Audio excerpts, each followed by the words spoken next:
Bueno, vamos a continuar con el tema 3, violencia contra las mujeres por razón de género. Y aquí vamos a comenzar dando una definición de lo que es violencia. Y para ello les he traído y transcrito varios conceptos de la Convención de Belén do Pará, del Consejo de Europa. Tenemos una definición de violencia en la Recomendación General de la CEDAW, en la Declaración sobre la Eliminación de la Violencia hacia la Mujer de la Plataforma de Beijing y finalmente de nuestra Ley 348 integral para garantizar una vida libre de violencia. Bueno, ¿qué nos dice nuestra ley? Para resumir, la violencia es cualquier acción, no solamente una acción, también una omisión, abierta o encubierta que cause la muerte, sufrimiento, daño físico, sexual o psicológico a una mujer u otra persona, le genere perjuicio en su patrimonio, en su economía, en su fuente laboral o en cualquier otro ámbito por el solo hecho de ser mujer. Para poder entrar un poco en el tema, he querido traerles algunas estadísticas de la situación de violencia en nuestra región, por ejemplo. Según un estudio, el 2018, los feminicidios a causa de violencia machista han sido tan recurrentes que son una realidad innegable. Dice que, por ejemplo, en Bolivia tenemos más de 111 casos reportados. Imagínense, ustedes saben que Bolivia es el segundo país con mayor índice de violencia hacia las mujeres. Es muy importante tomar en cuenta esto porque aunque las cifras que ustedes ven aquí en pantalla no acompañan a la lógica, debemos entender que dentro de la capacidad de nuestro estado, dentro del número de habitantes, el número de muertes diarias que se dan a mujeres es alarmante. ¿Qué podemos decir respecto a la realidad nacional? Les sugiero, por favor, revisen el video 7 denominado Ni una mujer menos, ni un macho más, que ha sido realizado por estudiantes de rango cabos policías en un curso de especialización de seguridad ciudadana en el cual he tenido el placer y el honor de participar. Es un video sumamente emotivo que les va a ustedes comunicar las estadísticas hasta ese entonces, durante esta gestión, hasta el mes de marzo aproximadamente, de los índices de violencia hacia la mujer. Pero lo más importante, y por eso lo puse el video, es para que ustedes sepan que la sociedad, muchas personas están tomando conciencia y reflexionando sobre este mal y queremos cambiarlo. No queremos ni una mujer menos, ni un macho más. Para concretar los datos de la violencia contra las mujeres en Bolivia, este datito de la izquierda en el gráfico, ustedes ven hasta julio eran 71 casos reportados, hasta agosto tenemos 81 casos reportados. Imagínense, son 81 casos de feminicidio entre enero y agosto de la gestión 2019, según el director nacional de la Fuerza de Especial Lucha contra la Violencia, la FELCB. Aquí tienen ustedes los datos más recientes que tenemos registrados respecto no solamente a feminicidios, sino también a intentos de feminicidio, a denuncias en general y a casos de violación a niños, niñas y adolescentes. Sabemos que las cifras son frías, además no reflejan la realidad total, porque estas cifras que les he traído son registros públicos, registros oficiales. Sabemos que hay muchos otros datos que no salen a la luz porque son violencias que ocurren en el ámbito privado, dentro de comunidades, o mujeres que no denuncian los hechos de violencia, mujeres que simplemente desaparecen y nadie reclama por ellas ni por sus cuerpos. Es alarmante que así sea una mujer muera, porque es una hermana, una amiga, una tía. Ustedes mismas tenemos que tomar conciencia de esta situación. Por eso debemos informarnos. Lo básico para la prevención es la información. ¿Dónde, en qué ámbitos se presenta la violencia? La violencia contra las mujeres no es o no se da únicamente en el ámbito privado. La violencia contra las mujeres sí se da en la familia, por supuesto. También se da en relaciones de pareja que no tengan convivencia, que no hayan constituido un núcleo familiar, pero también se da en el sistema educativo, en todos sus niveles. se da en el sistema laboral, se da en el sistema comunitario, en la sociedad en su conjunto y también se da en el sistema institucional. También se ejerce violencia contra las mujeres a través de entidades o instituciones representantes del Estado. ¿En qué etapas de la vida de las mujeres se presenta la violencia? En todas las etapas. Se presenta antes del nacimiento, con abortos selectivos que no son registrados y no son denunciados, o golpes y maltratos a la madre, consecuencias del feto por malos tratos. Cuando se sabe que el ser que uno va a traer a la vida es mujer, desde ese momento, antes de su nacimiento, ya existe violencia en contra de este sexo, o en contra del género femenino, mejor dicho. También existe violencia en la infancia precoz, infanticidios femeninos, violencia física y lamentablemente grandes índices de violencia sexual y psicológica. En la niñez, incestos, matrimonios de niñas, mutilaciones genitales femeninas, prostitución, pornografía, trata y tráfico, violencia física, sexual y psicológica. Respecto a la mutilación genital, por ejemplo, conocida como la ablación, hay países en el mundo en los que esta práctica es legal y obligatoria y tiene como fin que la mujer, al ser mutilado su órgano sexual, el clítoris, ella no sienta placer sexual al tener relaciones, haciendo que este placer sexual, que es parte de nuestra naturaleza, sea exclusivo de varones. Tenemos también a violencia en la adolescencia y la edad adulta, el acoso sexual, el embarazo forzado, el incesto también, pornografía forzada, la prostitución forzada, las relaciones sexuales impuestas, la trata, la violencia durante el cortejo o el noviazgo, la violencia física, sexual y psicológica. Tenemos violencia también en la vejez, el homicidio de viudas, el suicidio forzado de viudas, la violencia física, sexual y psicológica. Según nuestra ley, ustedes conocen, la ley reconoce 16 tipos de violencia. Sin embargo, no es excluyente esta definición, puesto que también reconoce otro tipo de violencia que vulnere los derechos de las mujeres y comprometa su integridad. ¿Cuáles son las consecuencias de la violencia? Bueno, esto es importante para todas y todos que están haciendo este curso con el objetivo de ser defensoras y defensores de los derechos humanos. Debemos conocer que las consecuencias de la violencia no son solamente para la víctima. No creamos que si muere una hermana en Santa Cruz a mí no me va a afectar. No. Las consecuencias de la violencia son, por supuesto, para la víctima, pero también para la sociedad. Veamos. Para la víctima, en primera instancia, existen resultados no mortales y resultados mortales. Cuando la violencia contra mujeres es sexual, física, psicológica y económica, las consecuencias para la salud mental son, por ejemplo, depresión, ansiedad, disfunción sexual, trastorno de la conducta alimentaria, trastorno de la personalidad múltiple, trastorno obsesivo-compulsivo. Para la salud física puede ser incluso ITS, VIH, lesiones graves, leves, gravísimas, enfermedades inflamatorias pélvicas cuando es producto, por ejemplo, de violencia sexual, embarazos no deseados, abortos espontáneos, dolores pélvicos crónicos, cefaleas, problemas ginecológicos, abusos de alcohol, sustancias tóxicas, discapacidad en algunos casos parcial o permanente, conductas nocivas para la propia salud. Y respecto a los resultados mortales, suicidio o feminicidio. En las consecuencias para la salud, un poco para ampliar, ustedes tienen aquí una gama de situaciones que pueden acarrear en la víctima consecuencias por la violencia ejercida, llegando incluso hasta la muerte. Pero también existen consecuencias en su educación.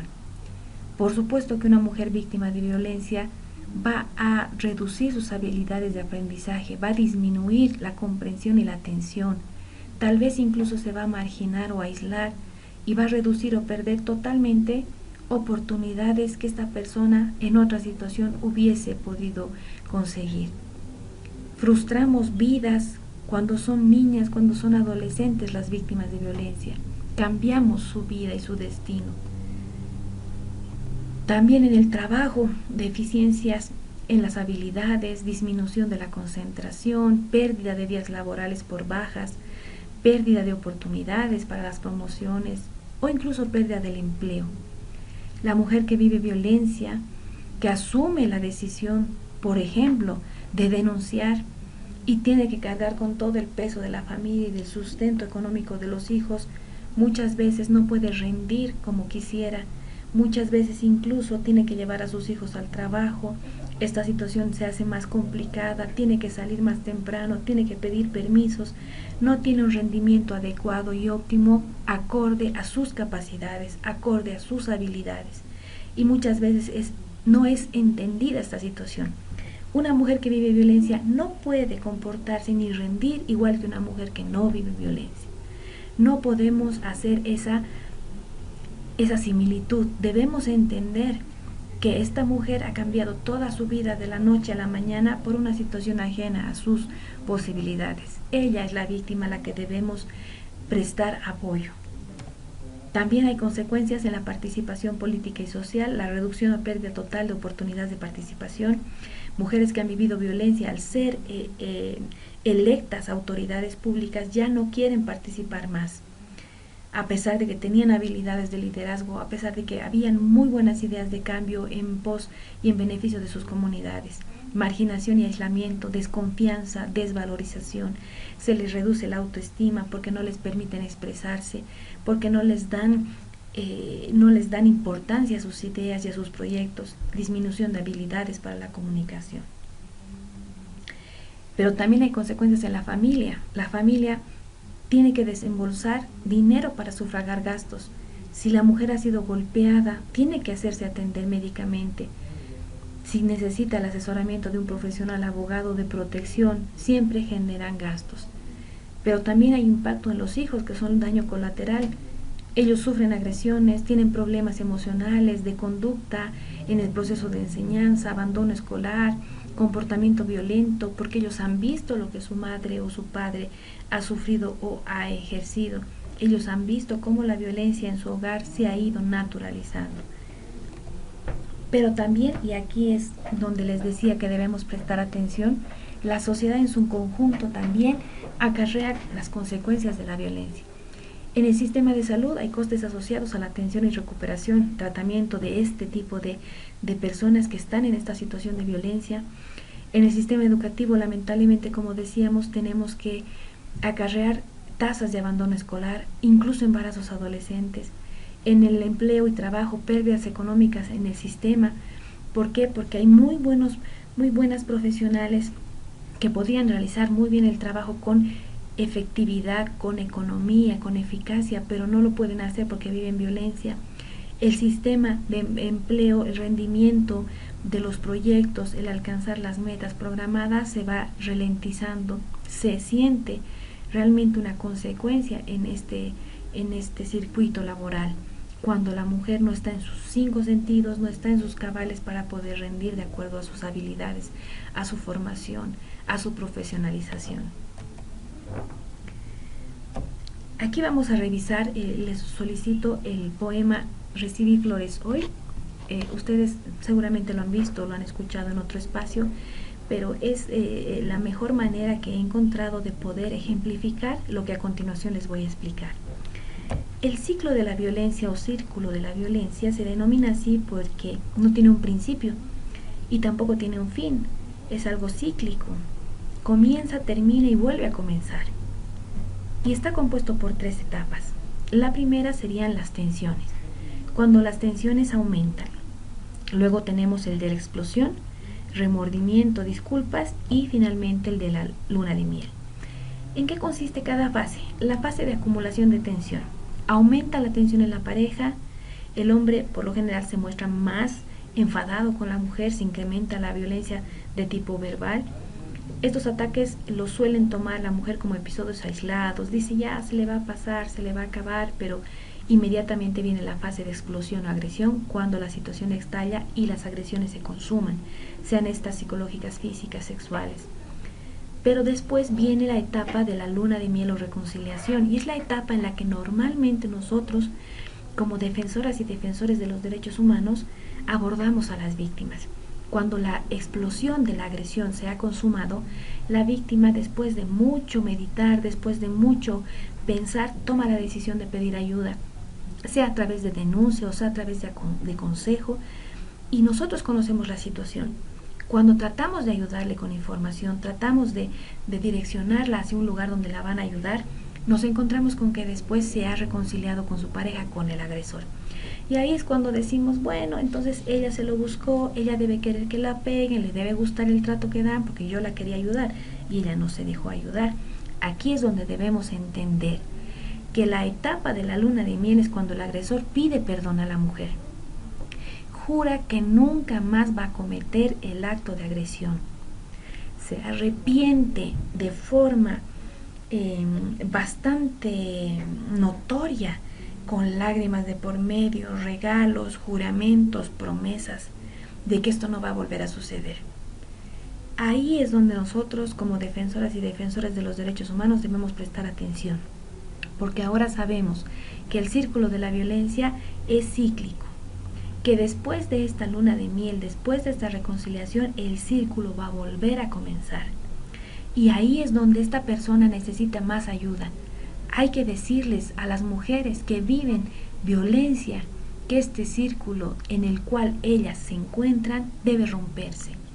Ellas deben tomar conciencia de que estas 3 etapas se van a repetir y cada vez van a ser más cortas.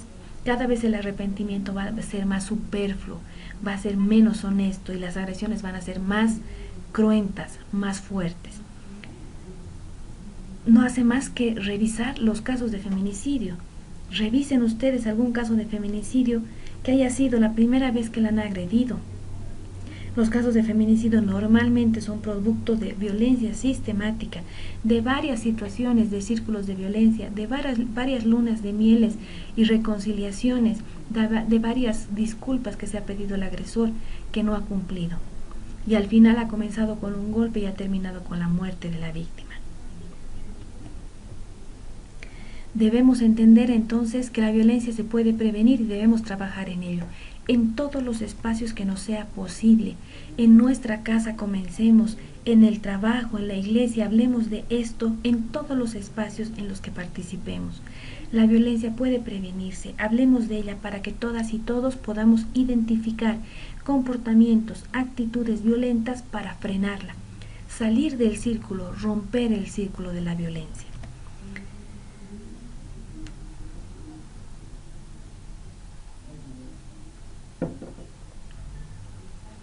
Según nuestra norma, existen 4 tipos de prevenciones. Vamos a desglosar 3. La prevención individual, que se refiere a las medidas destinadas a fortalecer y empoderar a cada mujer y promover sus habilidades de identificación de cualquier manifestación de violencia o agresión a ella para que ella la pueda enfrentar de manera asertiva, con el propósito de que nos adelantemos a esta expresión de violencia. ¿Cómo lo podemos hacer? Podemos dialogar en familia, si tenemos hijas, hijos, adolescentes, hablemos con ellos sobre esto. Digámosle que existen relaciones de control, relaciones dañinas, en las que ellos deben tomar atención, que ciertos comportamientos no son los adecuados, que pueden después generar violencia. Podemos construir y fortalecer los vínculos materno, paterno, filiales, fraternos y familiares. Podemos reflexionar grupalmente sobre estos temas, sobre el dinero, la crianza, la adolescencia, el trabajo, las relaciones sentimentales, etc. La prevención colectiva se refiere a aquellas medidas destinadas a prevenir la violencia y proteger a las mujeres a través de sus organizaciones, de sus instituciones o cualquier colectividad a la que ellas pertenezcan. En esta prevención podemos aprovechar que estas mujeres pertenecen a un grupo más grande, a un colectivo.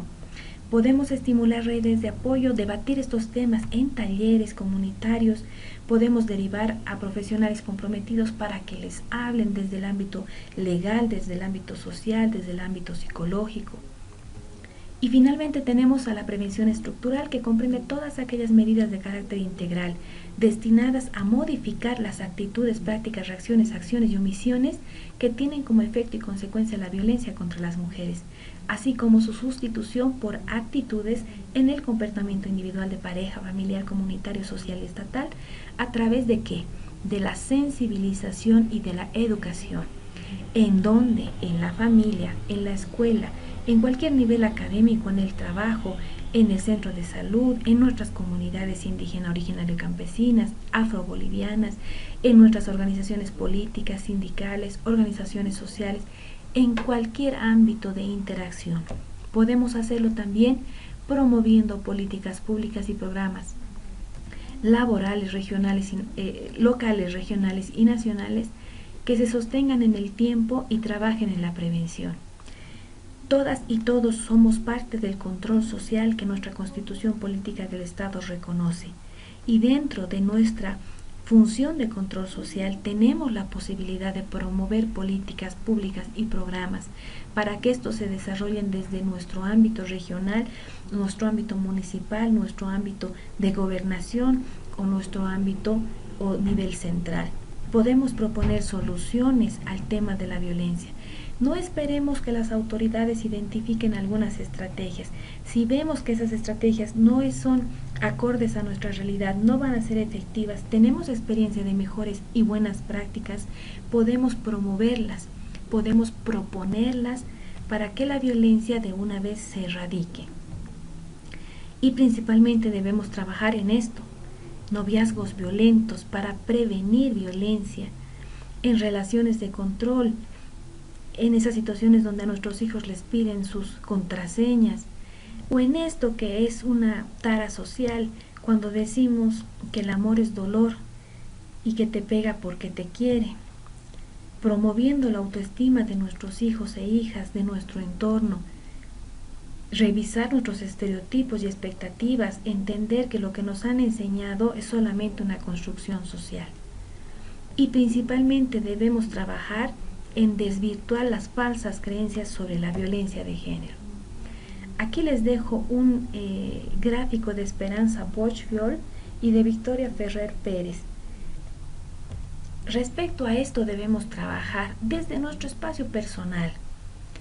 Debemos entender que decir que un hombre no mata ni maltrata porque sí, algo le habrán hecho, ella le ha debido provocar, ella se lo merecía, es un mito. El hombre que maltrata, maltrata porque cree que está en su derecho de exigir por la fuerza un comportamiento determinado de su pareja a la que considera de su propiedad. No todos los hombres son maltratadores, pero quien lo hace porque quiere ejercer un poder. Tampoco debemos manejar como una versión verdadera, debemos desvirtuar este mito de que los maltratadores y las víctimas son personas de escaso nivel social, de escaso nivel educativo, que son las desfavorecidas. Eso es una falacia. La violencia está en todas partes. No solamente las mujeres pobres, no solamente las familias que tienen problemas económicos viven violencia. La violencia está también en hogares que tienen posibilidades económicas mayores, está también en personas con profesiones consolidadas, está en personas que uno los tiene como referentes sociales. La violencia no discrimina, la violencia está en todas partes. Debemos identificar que esto es solamente un mito. Ciertamente las mujeres con mayores recursos procuran que este problema o conflicto no salga a la luz. Puede que lo consigan, pero la violencia sí está en sus vidas. Todos los hombres son violentos y cualquier hombre puede perder el control sin convertirse en maltratador. Esto también es un mito. Los accesos de ira son una alerta. No creas que aunque no hayas pegado nunca, no eres maltratador. O porque nunca te han puesto la mano encima, no te están maltratando. Los maltratadores son enfermos mentales o tienen algún tipo de adicción. Esto también es mentira. Menos del 10% de los casos de violencia de género son ocasionados por trastornos psicopatológicos, según los estudios realizados por la Organización Mundial de la Salud. Solo están enfermos de machismo, una enfermedad virulenta y contagiosa. En lo relativo a adicciones, ¿por qué entonces las personas adictas atacan a sus mujeres y no a otras personas? El uso de abuso del alcohol o las drogas puede ser un detonante, pero no es la causa de la violencia. Y yo me remito a los casos de feminicidio, los casos que día a día escuchamos. En la mayoría de los casos, los hombres no estaban bajo el influjo de ninguna sustancia psicotrópica, no estaban bajo el influjo del alcohol. Muchos hombres han cometido el feminicidio en sus 5 sentidos y con conciencia de sus actos. El maltratador ha tenido una infancia difícil y fue maltratado. En realidad no tiene la culpa. Él ha sido un producto del sistema. Esto también es una falacia. Efectivamente, la violencia se aprende, la violencia se reproduce, pero no todas las personas que han vivido violencia reproducen la violencia en sus hijos o en sus parejas. Muchos de ellos, por el contrario, son activistas contra la violencia. Otro mito es creer que la violencia es una cuestión privada de pareja y que nosotros no debemos meternos. Hoy por hoy conocen ustedes el contenido de la Ley 348 que establece que todas y todos debemos recurrir a la autoridad cuando conocemos de un acto de violencia. El maltrato es un problema social y de salud pública de primera magnitud que se arraiga en la estructura de las sociedades y que desde antes de nacer da privilegios y poder o los quita en base al género que se nos ha asignado. El pensar que las mujeres se quedan con su agresor porque quieren, las víctimas se quedan porque les gusta, porque no quieren trabajar y como la casa es de él, prefiere quedarse, quiere que las mantengan o son masoquistas, eso es una falacia. Las mujeres que viven en un círculo de violencia es porque no han roto el círculo de violencia, porque aún llevan en los hombros el peso social que las obliga a someterse ante su agresor. Se quedan porque se les ha enseñado que deben ser sordas, ciegas y mudas y que la violencia es algo normal. Ellas también maltratan a hombres y lo hacen en la misma medida. Muchas veces escuchamos este argumento. Cuando hablamos de violencia de género, siempre replican y dicen, pero las mujeres también son violentas, las mujeres también son agresoras. Es cierto, existe un índice muy pequeño, pero existe, de denuncias realizadas por hombres contra mujeres violentas. Pero aún así el foco sigue estando en el varón. No hago más que remitirme a las estadísticas para entender que la violencia cometida por hombres es realmente alarmante. 7 de cada 10 mujeres viven violencia. Eso debe llamarnos la atención. Que efectivamente hay mujeres que ejercen violencia, cierto. Que efectivamente hay mujeres que malinterpretan, tergiversan, manipulan o mal usan la Ley 348, es cierto. Pero estamos hablando de las verdaderas víctimas, de las víctimas que han perdido su vida a manos de su pareja, del padre de sus hijos, del hombre con el que vivían y con el que cotidianamente compartían momentos de amor, momentos de alegría. De esas mujeres estamos hablando, de las 81 mujeres que hasta agosto de este año han perdido la vida en nuestro país. Las víctimas de violencia de género son mujeres pasivas que no hacen nada para salir de su situación y no saben lo que quieren. Eso también es un mito. Lo hacen y lo hacen a costa de sus propias vidas. Hacer no es solo salir de la situación, hacer también es sobrevivir cuando están destrozadas emocionalmente. Es protegerse en la medida de lo posible. Es sobrevivir a esta relación. Pónganse a pensar, una mujer que vive violencia todos los días está haciendo un esfuerzo súper abundante para soportar esta violencia. Desconocemos los casos particulares, pero muchas veces es por el peso social, por el mismo que dirán de nosotros mismos, que bajo nuestros prejuicios juzgamos y les decimos, ¿qué van a decir de una mujer divorciada, de una madre soltera? Tú no trabajas, esta casa es de él, ¿quién te va a mantener? Pénsalo bien. Los feminicidios son casos aislados, es otro argumento que debemos desvirtuar, porque Bolivia es uno de los países con más alto índice de feminicidio per cápita del mundo. Pero al margen de las cifras, al margen del número de muertes, una sola es demasiado. El feminicidio solamente es lo visible de un iceberg. No vemos todas las otras violencias que están debajo del nivel del agua, que no se denuncian, que no terminan en muerte, que nosotros dejamos pasar y dejamos que constantemente ocurran. Esta es una frase cortita de menos de un minuto del señor Eduardo Galeano, que ya no se encuentra entre nosotros, pero que dice una verdad muy cierta. Les sugiero que la puedan revisar. Finalmente me despido de este módulo con este mensaje de María Martín Barranco, que me parece excelente y propicio para este tipo de formación académica y profesional. Para todas y todos ustedes. No podemos resucitar a las asesinadas, pero tampoco tenemos en nuestras manos que las demás sigan vivas. Una de las mejores herramientas es desterrar estas falacias, lo que acabamos de decir, las falsas creencias sobre quienes producen y padecen la violencia. ¿Por qué se llega y cómo se puede salir de la violencia de género? Está en nuestras manos entonces el poder prevenir, el quitar de nuestro vocabulario aquellos adjetivos calificativos que refuerzan los roles de género, cambiar nuestras actitudes y nuestros pensamientos, construirnos internamente como nuevos seres, sin ofensas, sin agresiones, sin maltratar a los otros. Muchas gracias.